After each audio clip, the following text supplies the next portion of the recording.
Kirk, Spock e McCoy visitam um planeta prestes a ser destruído por uma supernova e inadvertidamente são enviados por um misterioso bibliotecário a diferentes épocas do passado daquele mundo, em All Our Yesterdays, episódio da terceira temporada de Jornada nas Estrelas que vamos revisitar agora. Bom, um episódio focado aí na história de uma biblioteca. Quem mais poderia pensar num episódio como esse, senão Jean-Lisette Aroest, a autora de Is There in Truth No Beauty, episódio da terceira temporada, e bibliotecária da Universidade da Califórnia em Los Angeles, que se meteu a virar escritora por conta e por inspiração de Star Trek. Ela havia submetido a história de Is There in Truth No Beauty. O pessoal, Fred Freiberger, gostou da primeira história que ela submeteu e ela foi chamada mais uma vez a propor histórias ainda para a terceira temporada. Chegou a desenvolver uma história, um argumento de uma civilização fatalista que não acreditava que pudesse mudar o próprio destino porque achava que já estava tudo determinado. A história acabou não indo muito longe e no final o que ela acabou apresentando numa segunda tentativa foi A Handful of Dust, que é o título original desse episódio. O título é uma citação a um poema do T.S. Eliot e no final foi trocado por All Our Yesterdays, que também é uma citação, nesse caso, de Macbeth de Shakespeare. Então, mais uma vez, exemplo de Is There in Truth No Beauty, é mais um episódio recheado de referências literais e históricas, mostrando realmente todo o estofo que tinha aí a Jean-Lisette Aroest. E se ela fez um bom trabalho com Is There in Truth No Beauty, foi melhor ainda com esse episódio, né? Realmente é até impressionante que a essa altura da terceira temporada, já no crepúsculo, quase no apagar das luzes da terceira temporada, a gente ainda tenha fôlego para sair um episódio tão bacana como esse. Tem problemas, claro, como quase todos os segmentos da terceira temporada em particular tem, mas, assim, é um dos grandes clássicos, não é só um dos melhores da terceira temporada, é um dos melhores da série inteira. Então, realmente é impressionante que tenha saído neste momento, quando a produção estava num momento mais complicado, mais desanimado, mas o fato é que eles conseguiram. O resultado é impressionante, é uma história que originalmente a Jean-Lisette Aroest tinha pensado em outras épocas para retratar.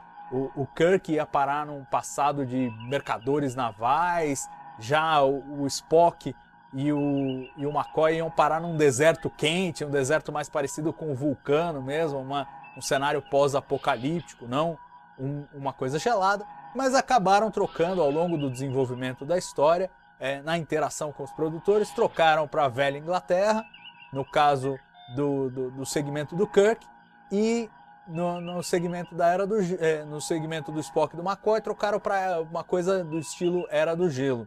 E uma introdução importante que só veio com os produtores aprimorando a história junto com a Aroest foi a criação da personagem da Zarabeth e a ideia de fazer aí um romance pro Spock na terceira temporada. A gente sabe que eles tinham realmente, né, o Freiberger e o Singer tinham um gosto por romantizar o Spock, né, às vezes até de uma forma meio imprópria, como a gente viu em The Enterprise Incident, aquele romance lá com a Romulana não cola muito bem. Depois tem todo aquele charminho em The Cloudminders. E aí finalmente eles emplacam um romance mesmo com o Spock no passado do planeta Sarpedon.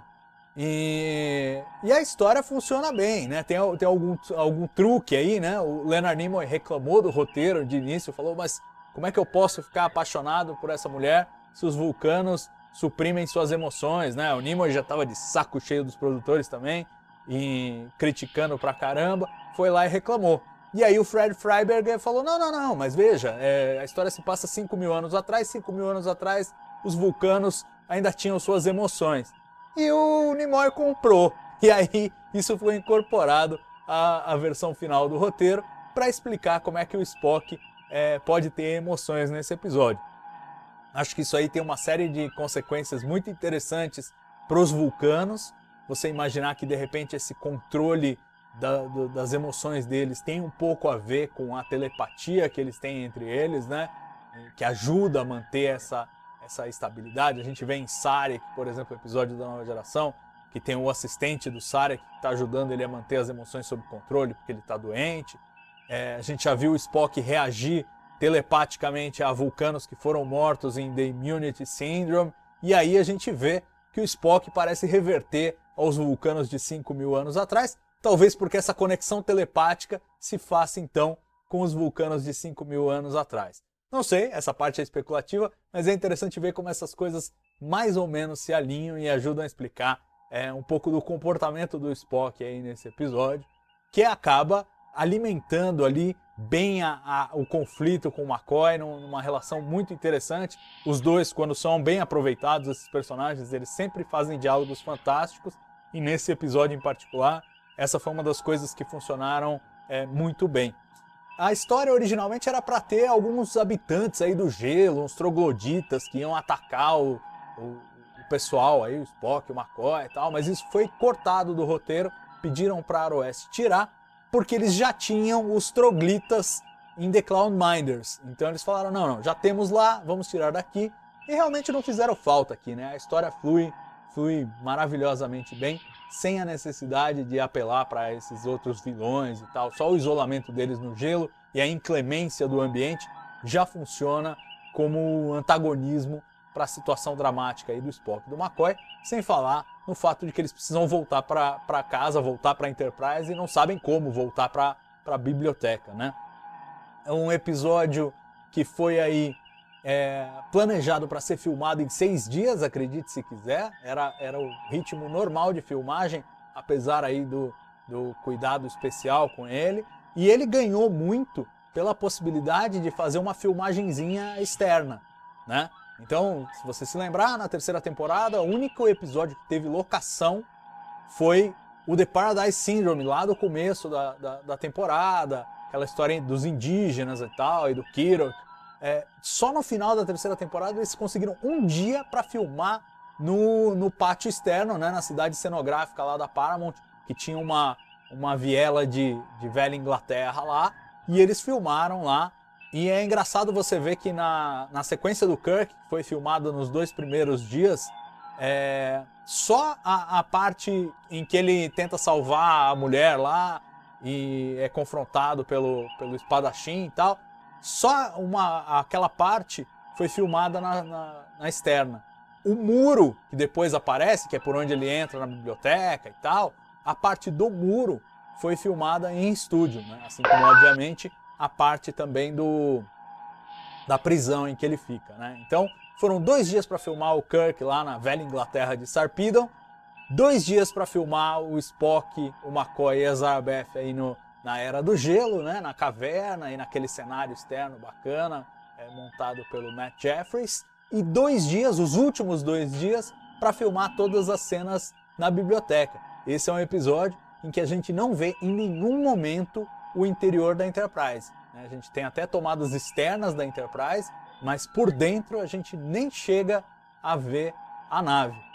Ele é todo ambientado aí no planeta e, de novo, uma inovação bacana, não tinha acontecido e que funciona muito bem. Você não sente falta da Enterprise nesse episódio, até porque eles passam a maior parte do tempo em outra época, né? Então nem tinha Enterprise mesmo pra gente visitar por lá. E aí a história se desenrola de uma forma muito bacana, em boa parte graças ao elenco convidado. Quem veio dirigir esse episódio foi o Marvin Chomsky. Ele volta, é o 3º episódio que ele faz, ele já tinha feito o trágico And the Children Shall Lead, aí depois melhorou um pouco com Day of the Dove e fechou com chave de ouro sua participação na série clássica com All Our Yesterdays. É interessante ver como os atores, né, eles estavam histriônicos no primeiro, ainda histriônicos no segundo, mas um pouco melhores do que em And the Children Shall Lead, e parece que na 3ª vez realmente estava todo mundo em sintonia. É um episódio que só conta com os três principais de Star Trek, né? Não tem elenco secundário ali da Enterprise, é só o Kirk, o Spock e o McCoy, mas as atuações muito bem calibradas, muito bem dirigidas, é um episódio bem dirigido, então sem dúvida que é o melhor dos 3 trabalhos do Marvin Chomsky na série. E claro que ele contribuiu também na montagem do elenco secundário, né, do elenco convidado, seria muito importante para esse episódio. Duas figuras se destacam. Uma, claro, é a Mariette Hartley, que interpreta a Zarabeth, e sem ela a história teria absolutamente ruído, né? Então funciona, a gente sente aí esse romance, o romance tem uma química aí entre os dois, e ela vai muito bem. É curioso que, para variar, o Bill Thais fez um traje sumário aí para ela, fica quase pelada aí no frio aí da caverna de Sarpedon, mas ainda assim o traje, você vê que mais uma vez eles cobrem o umbigo dela de propósito. Aquela coisa da NBC, a NBC vetando mostrar um umbigo, não sei porquê, nos anos 60 tinha essa coisa, umbigo era tabu. Então, em alguns episódios a gente viu que apareceu um umbigo, mas nesse eles evitaram, conseguiram evitar. E até tem uma brincadeira engraçada, porque alguns anos depois, nos anos 70, um dos pilotos que o Gene Roddenberry produziria seria para uma série chamada Genesis 2, que no final ficou só no piloto, não virou série. E a Mariette Hartley foi escalada para fazer. E o Gene Roddenberry brincou, bom, como não me deixaram mostrar o umbigo dela lá, aqui eu vou colocar 2 umbigos na personagem. A personagem tem 2 umbigos no Genesis 2, para compensar a falta de umbigo no outro. O Gene brincou, não, a rede de televisão ficou me devendo um umbigo da outra vez, então agora vai ter 2. Então teve essa gracinha aí. A Mariette Hartley segura bem a onda. Ela era fã da série já antes, assistia a todos os episódios e ficou super feliz de participar desse. E o outro grande ator que aparece neste episódio é o Ian Wolf, né? O Sr. Athos, né? Mr. Athos, que você deve reconhecer porque ele também já fez um papel em Bread and Circuses. Ele era lá o líder dos adoradores do Sol, do Filho, né? Lá no episódio Bread and Circuses da segunda temporada. E ele faz um papel aí, e é curioso que ele destacou a competência do William Shatner, com quem ele contracenou a maior parte das cenas, né? Inclusive uma cena de luta que eles têm que fazer, e ele falou, poxa, eu estava super preocupado, porque ninguém sabia como fazer direito, e claro, eu sou mais frágil que a maioria das pessoas que interagem comigo, mas o Shatner sabia tudo como fazer, como me segurar, e ele me falou, você vira assim, você faz assim e tal, e a gente fez a cena e deu tudo certo, ele foi super atencioso. Então, quer dizer, as filmagens se desenrolaram de uma maneira bastante satisfatória. Infelizmente, um pequeno estouro no orçamento, que é até um pequeno milagre com um episódio desse, foi a $182 mil, e aumentou o déficit para $21 mil, indo para a reta final em grande estilo da terceira temporada de Star Trek.